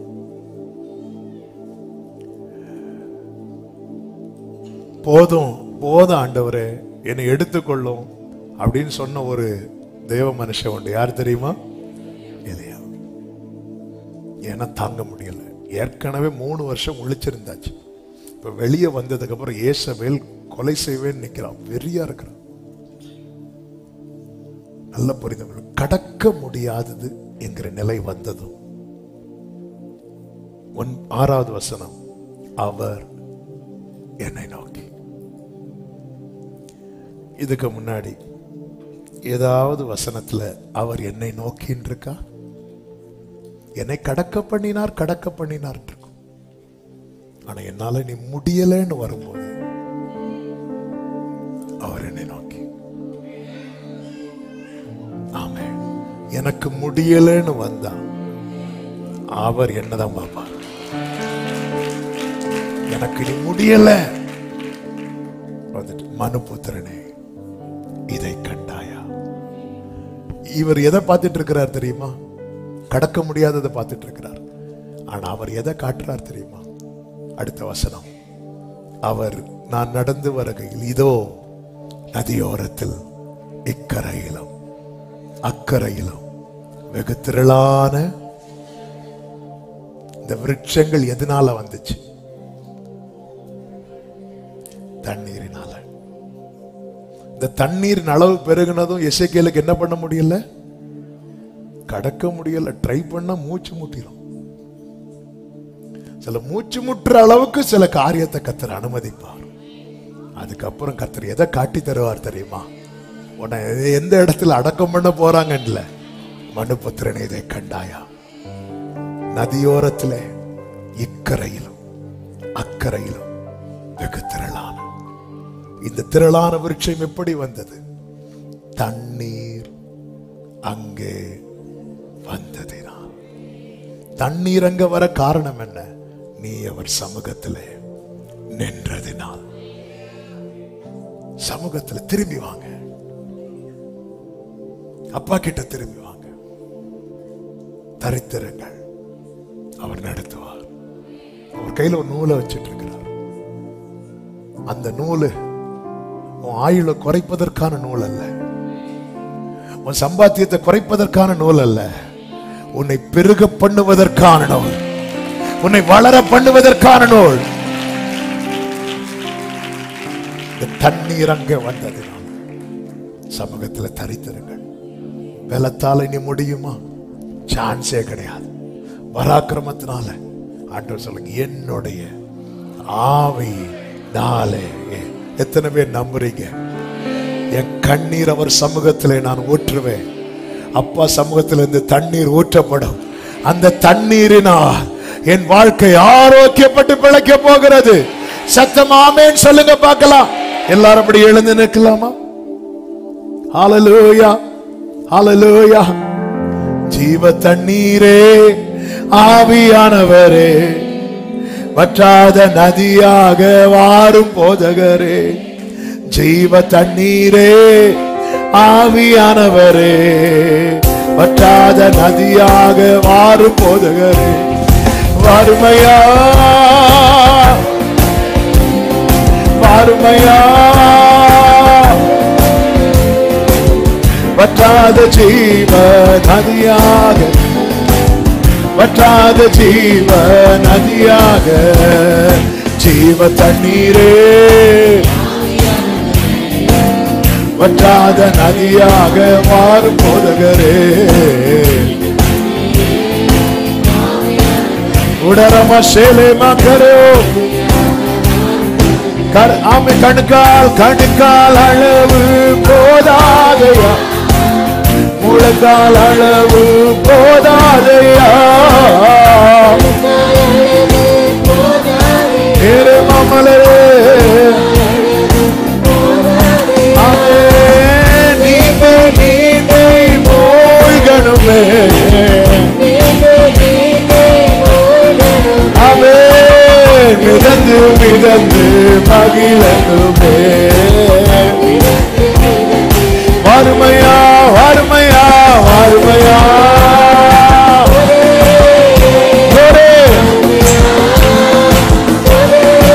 அவே வற்றாத ஜீவ நதியாக, வற்றாத ஜீவ. வாருமையா,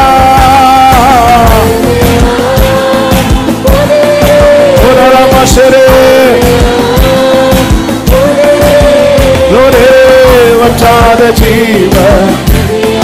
ஹல்லேலூயா. போகும் இடமெல்லாம், போகும் இடமெல்லாம் ஆரோக்கியமே. ஆமென். போகும் இடமெல்லாம் ஒரு மக்களே, சேரும் இடமெல்லாம், சேரும் இடமெல்லாம் ஆறுதலே.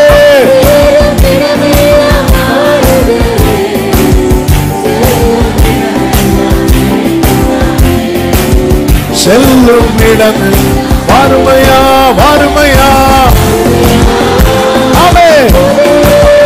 ஒரு வருஷத்தனலமா மரியாதாலரா ஒரே வற்றாத ஜீவ. ஹல்லேலூயா. வாருமையா, வாருமையா, வாருமையா.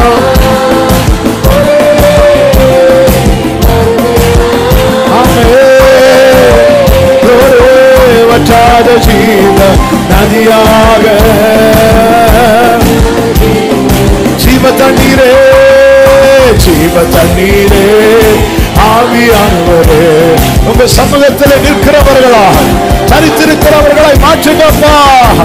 இந்த தண்ணீர் எங்க வாழ்க்கையில வரட்டும். கர்த்தராகிய நான் அதை காப்பாற்றி அடிக்கடி நீர் பாய்ச்சுவேன் சொன்னீங்களேப்பா.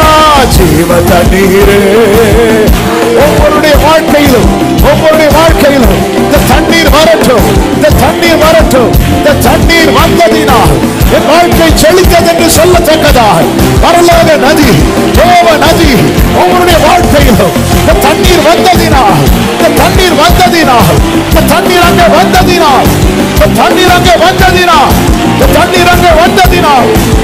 ஷரபல தலரப இந்த தண்ணீர் அங்கே வந்ததினா பாதத்தோடு கேள். உன் வாழ்க்கையிலே அவருடைய தண்ணீர், செழிப்பை உண்டாக்குகிற தண்ணீர், ஆரோக்கியத்தை வர பண்ணுகிற தண்ணீர், சந்தோஷமிக்கிற தண்ணீர். Jesus Jesus Jesus Jesus Jesus Jesus Jesus. நதி பாயட்டும், நதி பாயட்டும். ஓ தேவரீர் பூமியை விசாரித்து அதற்கு நீர் பாய்ச்சுகிறீர். தண்ணீர் நிறைந்த தேவநதி, தண்ணீர் நிறைந்த தேவநதி. இந்த நதி வந்ததினால் இதுதான் சாட்சி, இதுதான் உன்னுடைய சாட்சி. இந்த நதி வந்ததினால், இந்த நதி வந்ததினால் சரமகலபதரா சத்தனலரே ரிமகலரோ அஞ்சனலரே. ஹல்லேலூயா. இதுதான் தேவ பிள்ளையை நம்முடைய சாட்சியா இருக்க போகிறது. இந்த நதி வந்ததினால், இந்த நதி வந்ததினால் எத்தனை பேர் நம்புறீங்க? வலது கரத்தை இடது கரத்தை இருதயத்தில் வைத்து தண்ணீரற்றது விடாய்த்ததுமா இருக்கிறப்பா புறக்கணிச்சிடாதீங்க ராஜா. சம்பவிப்பது என்னவென்றால் இந்த தண்ணீர் அங்கே வந்ததினா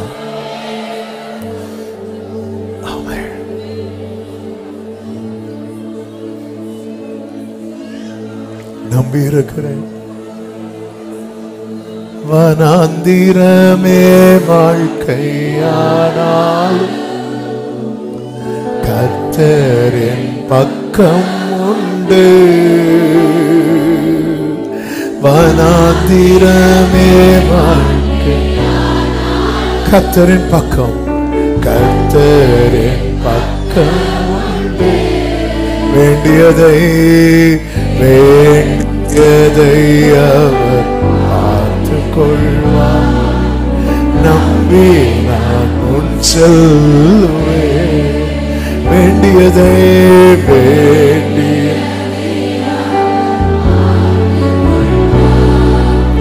நம்பி நான்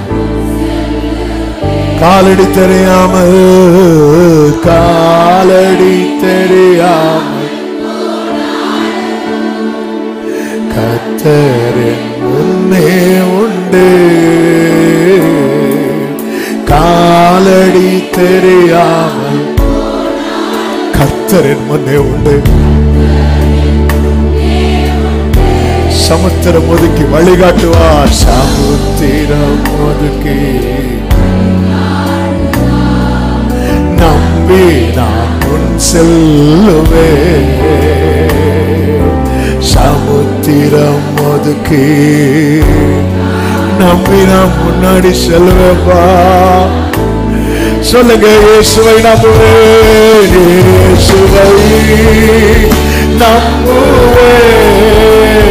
நாளெல்லாம் நான் பின்பற்றுவேன். என்னை அவரிடம் ஒப்படைத்தேன். வைக்கப்பட்டு அந்த தண்ணீர் வரும். நீ காற்றையும் காணவில்லை, மழையும் காணவில்லை, ஆனால் ஏற்ற சமயத்தில் உன் வாய்க்கால்கள் நிரம்பும்படியான தண்ணீரை வரலாத தேவன் வரவழைப்பார்.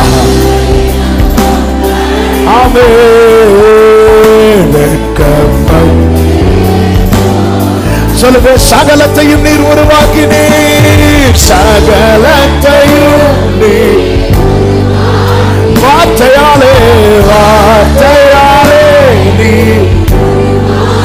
ஜீசஸ்.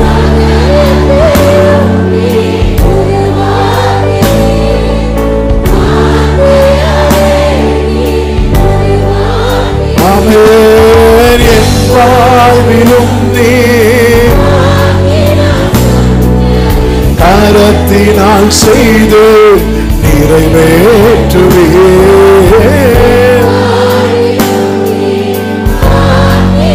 உடனமாக்கரே சந்தனலறியாந்தனரே நிறைவேற்றுவீர். உங்க கைகள் சாட்சி மாற போகிறது. அந்த தண்ணீர் வந்ததினாலே, அந்த தண்ணீர் வந்ததினாலே வெகுதியான மச்சங்கள் உண்டாயிட்டு. இயேசுவின் நாமத்திலே, இயேசுவின் நாமத்திலே ஒவ்வொருடைய வாழ்க்கையும் இப்படி சாட்சியாய் மாறட்டும் ஆண்டவரே. ஆமென். உம்மால் கூடாது. ஹல்லேலூயா. இயேசுவா. அப்பாவை பார்த்து சொல்லுவோமா, நல்லவரே நல்லவரே வல்லவரே. கைகளை அசைத்தாராதனை ஆராதனை. ஓ ரட்சகரே இயேசுநாதா, ரட்சகரே இயேசுநாதா, இயேசு ஆராதனை ஆராதனை ஆராதனை. கைகளை அசைத்து ஹல்லேலூயா பாடு.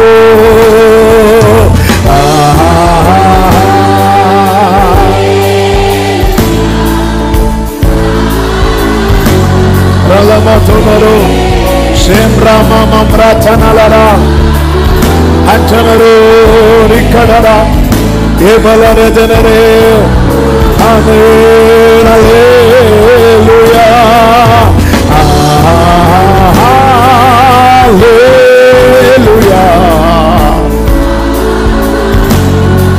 ஹல்லேலூயா. ஹல்லேலூயா. முழு பலத்தோடு கரங்களை தட்டி தேவனுக்கு மகிமை செலுத்தும். நன்றி ஆண்டவரே, நன்றி பரிசுத்த ஆவியானவர். நன்றியோடு துதிக்கிறோம், ஸ்தோத்தரிக்கிறோம், மகிமைப்படுத்துகிறோம்.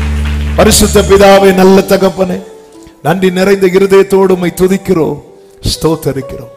இந்த தண்ணீர் அங்கே வந்ததினால், இந்த வார்த்தை எங்களுக்கு இந்த நாளில் தீர்க்க தரிசனமாய் தந்த தயவுக்காக நன்றி. நாங்கள் நம்புகிற எங்கள் வாழ்க்கையை மாற்றும்படியான தேவ நதியினாலே நீர் பாய்ச்சுகிற தயவுக்காக ஸ்தோத்திரம் ஆண்டவரே.